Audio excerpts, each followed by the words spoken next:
All right. Our Bible study tonight is in Genesis chapter 39.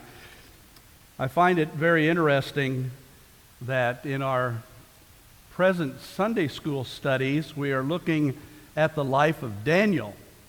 In our our Bible studies on Wednesday nights right now, we're looking at the life of Joseph.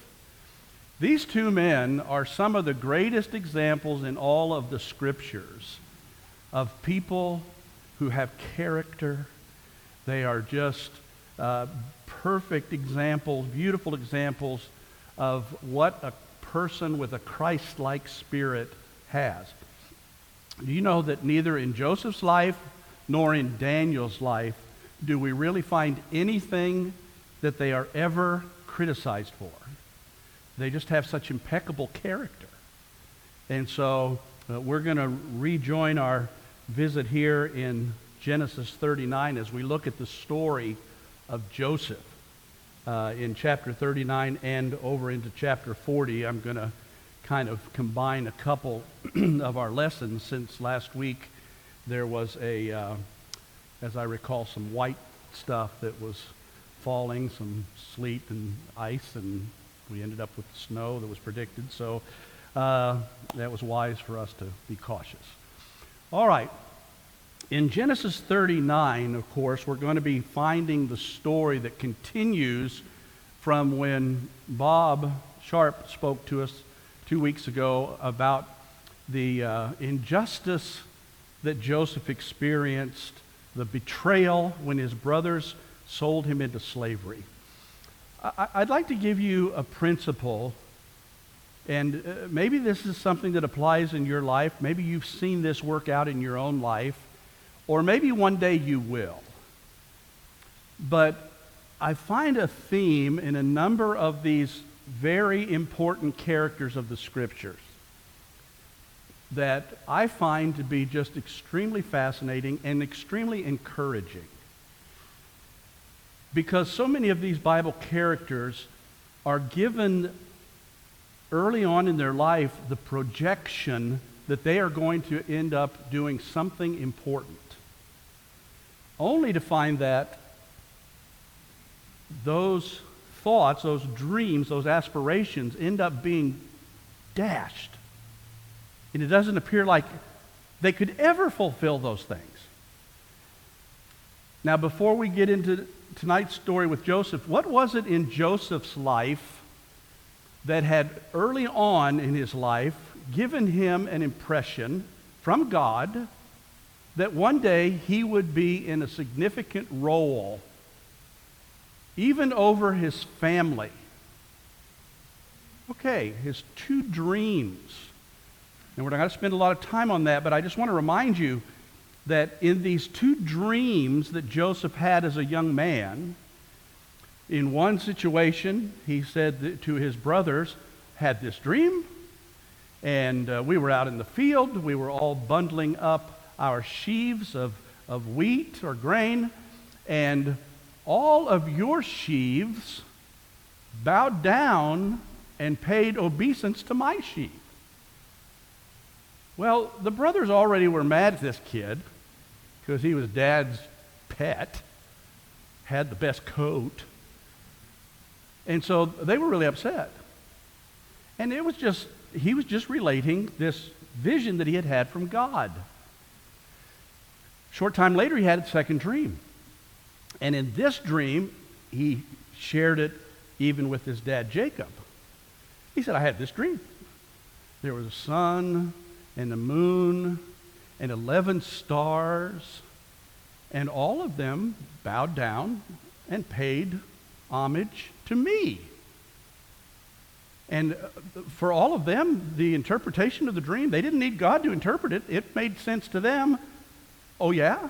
We're going to bow down to you someday, kid? Even Jacob gets upset about it. He says, you mean that I'm going to bow down to you? All right. So that kind of got this stage set where Joseph, not knowing how it was going to all come out, believed that God was going to put him one day in a role that would result in his family actually bowing down, paying homage to him. Well, when we got into chapter 37 last time, all of a sudden Joseph ends up in a pit, sold into slavery to some Ishmaelite traders that go by. He ends up in Egypt, and as we're going to start seeing tonight, he ends up in slavery in the home of an Egyptian. This is what I want you to see as a principle. It's what I one time heard, and I like the way it's stated, the death of a vision. So often, some of us get to a point where we think we know exactly what God wants us to do. We think we have the will of God clearly in our mind. We're on a path, only to be sidetracked in that endeavor. Maybe something happens and it now becomes apparent that we will never be able to reach that goal, or seemingly. For Joseph, he ends up being a slave. And then after being falsely accused, as we're going to read about tonight, he ends up in a prison. You talk about the death of a vision. How would God ever put Joseph in a situation where his brothers, his father, and his mother Rachel was dead, and Leah, who was now his mother, they are going to pay homage to him? He's a slave. He's a prisoner. It appears to be hopeless. The death of a vision. But what happens over and over again in Scripture, and again, you can see this in the life of so many Bible characters.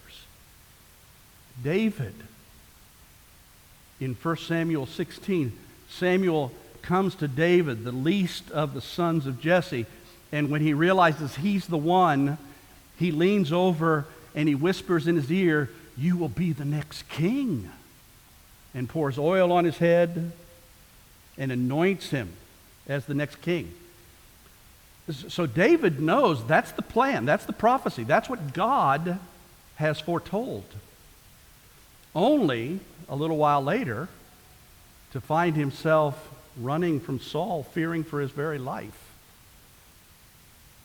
That didn't appear when he was in the cave of Adullam. It doesn't appear when he's down at Ziklag working for the Philistines and slobbering all over his beard trying to feign madness. That didn't appear like what was ever going to become a king of Israel. But yet with the death of a vision, so often we see God doing a supernatural fulfillment of it, more than we could ask or think. Some of you might be thinking in your own life about a time where you thought God had a purpose, a plan, a direction for you, only to see that fall apart, and you thought, "Oh Lord, what's this?" But after some time, God elevates you to a position where you realize, wow, if I had gotten my way back then, I never would have had this opportunity. God fulfilled it more than I could ask or think. All right? So this principle, watch for it in the Scriptures, the idea of a death of a vision. And for Joseph, he is in the vortex of the time where he has no idea how God could possibly fulfill those dreams that he had had as a 17-year-old boy. It just didn't seem possible. He was a slave, going to end up in prison. No, it's hopeless. But when God finally does fulfill it, it's more than anybody could have ever predicted, even Joseph. All right? Okay, so with that little bit of a background, and again, I could give so many other examples of this idea where someone believed that they were going to do one thing great for God to have that whole thing fall apart. And then later God did something even better. Okay? I've seen that borne out in my own life, and I imagine if we heard some testimonies, some of you could say the same thing. Okay, so we're in Genesis 39. Joseph now has been taken down to Egypt. He doesn't speak the language. He knows nothing of the culture. His coat of many colors was stripped off of him by his brothers, shredded, torn into pieces, blood put on it, and they gave that coat to Jacob and said, he was ravaged by an animal, wild animal. He's dead. I find that to be one of the most cruel things in the Bible, when those boys, those 11 sons, allowed Jacob for 20 years to think that Joseph was dead. And even the way he reacted to the news that Joseph was killed. He was grieving. They knew that they had torn their father's heart out with that news, and yet none of them ever stepped up to tell the truth of what happened. It's going to come out eventually, isn't it? But for Joseph now, he's entering into this period of the death of a vision. He's sold into slavery, into the house of Potiphar. You know some of this story. I want to point out a couple things, though. I hope you'll see it with me. Notice verse 1, Genesis 39, and then we're just going to skip through. The two things we're going to look at today, two principles. We're going to look at the results of temptation and the results of injustice. Okay? Both of those are going to happen in tonight's story with Joseph. Verse 1, and Joseph was brought down to Egypt, and Potiphar, an officer of Pharaoh, captain of the guard, an Egyptian, bought him of the hands of the Ishmaelites, which had brought him down thither. And the Lord was with Joseph, and he was a prosperous man, and he was in the house of his master, the Egyptian. And his master saw that the Lord was with him, and that the Lord made all that he did to prosper in his hands. And Joseph found grace in his sight, talking about Potiphar, and he served him, and he made him overseer over his house, and all that he had put into his hand. All right, we can stop right there for a moment.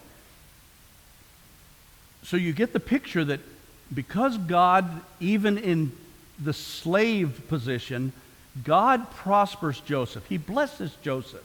Everything Joseph touches turns to gold. Well, Potiphar takes notice of this. And Potiphar also takes notice of the God that Joseph is talking about all the time. We're going to see that as the story unfolds. Now, I want to ask this question. What position did Potiphar have in the Egyptian empire? What was his title? What was his role? Okay, good. Yeah, he's serving Pharaoh directly. And it says specifically he is captain of the guard. All right. Now that role that Potiphar had probably entails several things. It's very likely that to be captain of the guard would be the idea of him being the overseer of the bodyguards of Pharaoh. I mean, he was that intimate with Pharaoh, the strongest man, the most powerful man in the then known world. And so he may very well likely have been responsible for the safety of the Pharaoh. And as we're going to see, it will also entail some other roles that the captain of the guard does. Okay. So God's blessing Joseph, and he's blessing Pharaoh's house. Everything Joseph does is good. And verse 6 says, and he left all that he had in Joseph's hand, and he, Potiphar, knew not aught he had, save the bread which he did eat. And Joseph was a goodly person and well favored. So that statement says that Joseph has done such a good and commendable job in managing the household. He is the perfect steward. He is over everybody and everything in the household, and it's going perfectly to the point where Potiphar yields everything over to Joseph. Potiphar didn't even know what he had. As long as he was getting fed every night, he was happy with Joseph. But he was also happy that God was blessing his household because of Joseph. Well, things are going swimmingly. And as far as Joseph is concerned, this is the best possible scenario as far as him being a slave. At least he is in a position of authority, a position of influence. He is able to make all of these things happen, and everybody that's under him seems happy with his leadership. Enter Potiphar's wife, Mrs. Potiphar. Oh, I heard boos in the crowd. Okay, that was a little bit of special effect. But this woman takes notice of this goodly young man who is well favored. Joseph now has been there, no doubt, for a time period as all of these good things are unfolding in Potiphar's house. But verse 7 says, "And it came to pass after these things that his master's wife cast her eyes upon Joseph. And she said, 'Lie with me.'" Now, that is not a specific statement about what will be the 8th commandment. Thou shalt not lie. Yeah, it's not lie with me. Okay, I'll tell you a whopper. Let me tell you about the Detroit Lions. They won the Super Bowl. That's a lie. Okay. Anyway, I don't think I need to elaborate. Yeah, I'm a Lion. Yes, Lion fan. But what happened was this. Joseph immediately refused. Notice what he says in verses 8 and 9, though. What a powerful testimony. What a powerful character this young man had.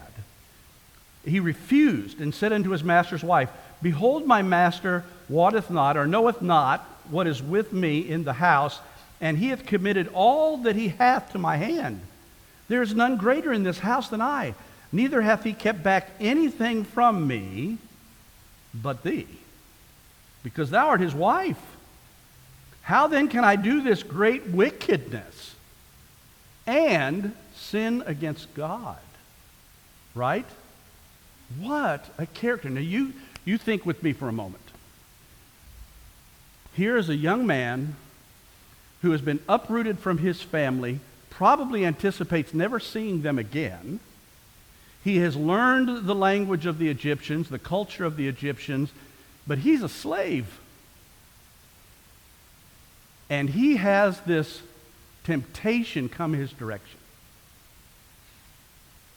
Do you know how easy it would have been for someone with less character to have said, "No one will ever find out. I'm not going to be a disappointment to my family. They think I'm dead." And then the ongoing pressure of this, because as we continue to read, it says every day she makes these advances towards Joseph. Well, he's already established, I am not going to violate the trust that Potiphar has in me, and more importantly, I'm not going to sin against God. And yet the pressure of this temptation just continues every day. Don't you know that this had to come into Joseph's life as a serious challenge, knowing that he could probably get away with this and no one would ever be the wiser. But he had such sterling testimony, he was not going to dip his colors in any way and let his testimony be bad. The book of James talks about testimony a lot, doesn't it? Well, Joseph was practicing some of these things way before James ever wrote them down for us. But you'll remember this verse in chapter 4 of James, "Submit yourselves therefore to God, resist the devil, and he will flee from you." You want to know one way we can overcome temptation in our life? It's when we submit ourselves to God at the moment of temptation. If we resist the devil, he will flee from us. Well, in this instance, the devil looked a lot like a woman, a lot like Potiphar's wife, whatever she looked like. But, thank you, Bill. I will not repeat that. I'm not even tempted to repeat that. Okay, it wasn't bad. It wasn't bad. Okay, so Joseph one day comes into the house. For whatever reason, everybody's tasks have been assigned, and there's no one else in the house except him and Potiphar's wife. And she, at that point, becomes so bold in her advancement to this temptation that she grabs hold of his clothes and says, "Lie with me." At which point, Joseph does exactly what the Bible says about fleeing youthful lusts, and he just runs right out of his cloak and just runs out of the house. To which this woman, now holding these garments, spurned in her advances, rejected, ends up making this outlandish claim that Joseph tried to attack her, assault her. And she's waiting with all of this ammunition until her husband gets home. And as soon as Potiphar comes, she unloads this accusation. Joseph has been noble. He's run away from this thing, but it's about to get bad because of her accusation. Verse 19. I'll start in verse 18. It came to pass as I lifted up my voice. This is the way she's telling the story. Verse 17 says, "The Hebrew servant which thou hast brought unto us came in unto me to mock me. And it came to pass as I lifted up my voice and cried that he left his garment with me and fled out. And it came to pass when his master heard the words of his wife, which she spake unto him, saying, After this manner did thy servant unto me, that his wrath was kindled. And Joseph's master took him and put him into the prison, a place where the king's prisoners were bound. And he was there in the prison." Okay, stop for a second. Before we get into that part of the injustice of this whole thing, let me ask you this. What role did Joseph have in Potiphar's house? He was a prisoner, though. He was a slave, right? Do you understand that in ancient times, slaves... I'll get it. I thought maybe I was getting a revelation on what I should say. In biblical times, ancient times, in other cultures besides Israel too, but slaves had no rights. Do you know what should have happened, what would have happened to a slave that was accused of trying to rape the master's wife when nobody was there? Absolutely. This was the death sentence. This was a capital punishment. He would have been immediately, summarily executed, and you know what? No one would have said a thing. In fact, they would have said, good. He deserved it. So Potiphar, I truly believe he has watched this young man and his character for so long that when this accusation is brought against him, his wrath was kindled. Potiphar's wrath was kindled. But I think it was against his wife. I don't think he believed for a moment this happened, because he didn't kill Joseph. He just removed Joseph and put him into the prison. All right? So I just want you to at least understand the principle of this, that when temptation comes, Joseph is a perfect example of how to handle it. You confront it directly if it's a temptation that involves somebody else, and you let them know, I cannot do this wickedness, and I cannot do this sin against God. And you flee from that. All right. So Joseph now finds himself in prison. The next few verses, the last few verses of chapter 39 tell us, but the Lord was with Joseph and showed him mercy and gave him favor in the sight of the keeper of the prison. And the keeper of the prison committed to Joseph's hand all the prisoners that were in the prison. And whatsoever they did there, he was the doer of it. The keeper of the prison looked not to anything that was under his hand, because the Lord was with him, and that which he did, the Lord made it to prosper. So once again, Joseph behaved himself rightly. He responded in a godly way even to this injustice. And God started blessing Joseph in this prison. All right, we move into chapter 40. I want to point out something. Maybe you've seen it before, but I want to make sure you have noticed. Chapter 40, verse 1, and it came to pass after these things. We don't know how long these things were. It's likely that Joseph was in prison for a while, years. And it's going to be even more years yet. That the butler of the king of Egypt and the baker, which offended their lord, the king of Egypt, and Pharaoh was wroth against two of his officers, against the chief of the butlers and against the chief of the bakers, and he put them in ward in the house of the captain of the guard into the prison, the place where Joseph was bound. And the captain of the guard charged Joseph with them, and he served them, and they continued in a season in ward. All right. What did you see in what I just read? Who is responsible for these high-valued political prisoners? The Potiphar. I believe the captain of the guard here is Potiphar. That's his title. So part of his role was to oversee this high-valued political prison. The baker and the butler end up in there. And Joseph is allowed to rise to a position of prominence in this prison. And who's letting him do it?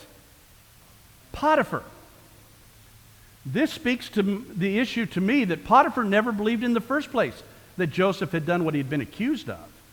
He would have never let Joseph live, and now that he's put him in the prison, he's the one, along with the keeper of the prison, whoever that direct person was, they're allowing Joseph to run the place. And I don't believe that anything like that could have happened if Potiphar really believed Joseph was guilty. So we come to this portion of the story, and again, I don't want to belabor all the points, but I do want you to remember in the overview of it that both the baker and the butler were in prison because they had been accused, apparently, of some kind of court intrigue, perhaps a plot against Pharaoh. There was an accusation against both of these guys, and Pharaoh was trying to find out what happened, what really happened, who's really the guilty party. And the suggestion is that Pharaoh thought that one of these guys had tried to kill him.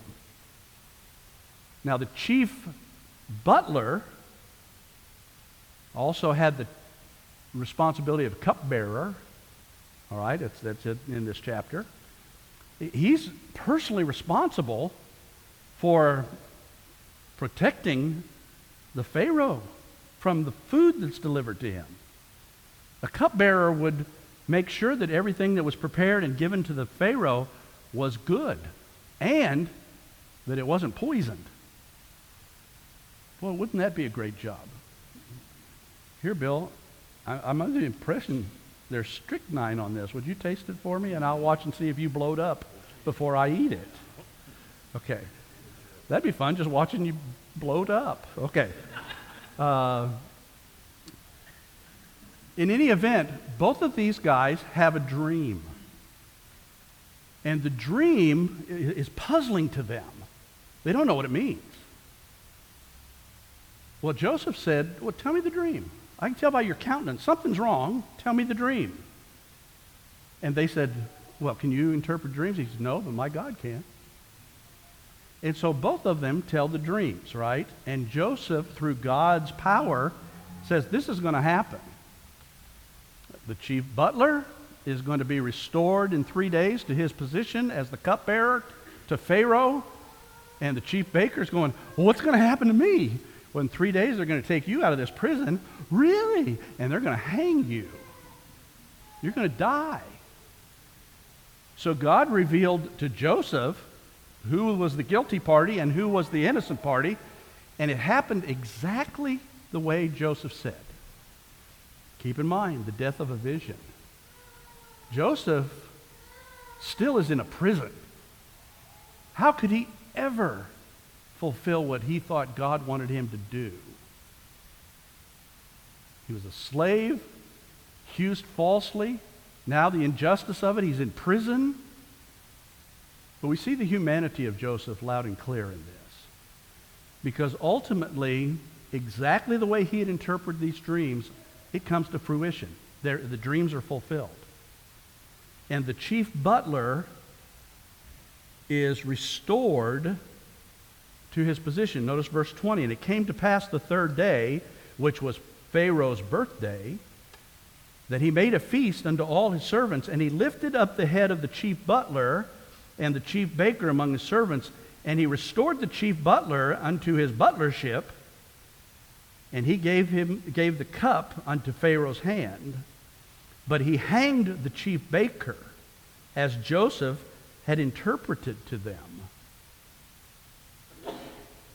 Now I want to remind you that when Joseph gives this interpretation, he asked the chief butler, hey, would you do me a favor? Remember me. When you're restored to your position, just like I'm telling you you will be, will you please remember me? Verse 14. But think on me when it shall be well with thee, and show kindness, I pray thee, unto me, and make mention of me unto Pharaoh, and bring me out of this house. Now that shows a little bit of the humanity of Joseph, doesn't it? I mean, it would just be a normal, natural thing. Hey, I'm going to tell you what's going to happen. When it happens, would you remember me, please? Talk to Pharaoh. Get me out of this place. So exactly as he had prophesied, predicted, God fulfilled that. The butler is returned to his position as the cupbearer to Pharaoh. And verse 23 says, yet did not the chief butler remember Joseph, but forget him. Notice verse 1 of chapter 41 would be done. And it came to pass at the end of 2 full years that Pharaoh dreamed, and he didn't understand what this dream meant. Okay? Now, how long does it take us to go from verse 23 of chapter 40 down to verse 1 of chapter 41? About 2 seconds.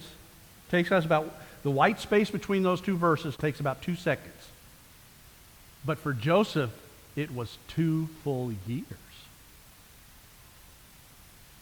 He didn't know if he was ever going to get out of this place. The death of a vision. How was he ever going to see God put him in a role that would one day allow him to be over, and as it turns out, save his family alive? It just doesn't seem possible. There's nothing in these 2 chapters that would give Joseph the first clue what God was going to do. But you know what? Because he remained faithful, because he kept doing everything he knew to do and maintain a testimony before everyone around him, God was doing a work in Joseph's life, preparing him.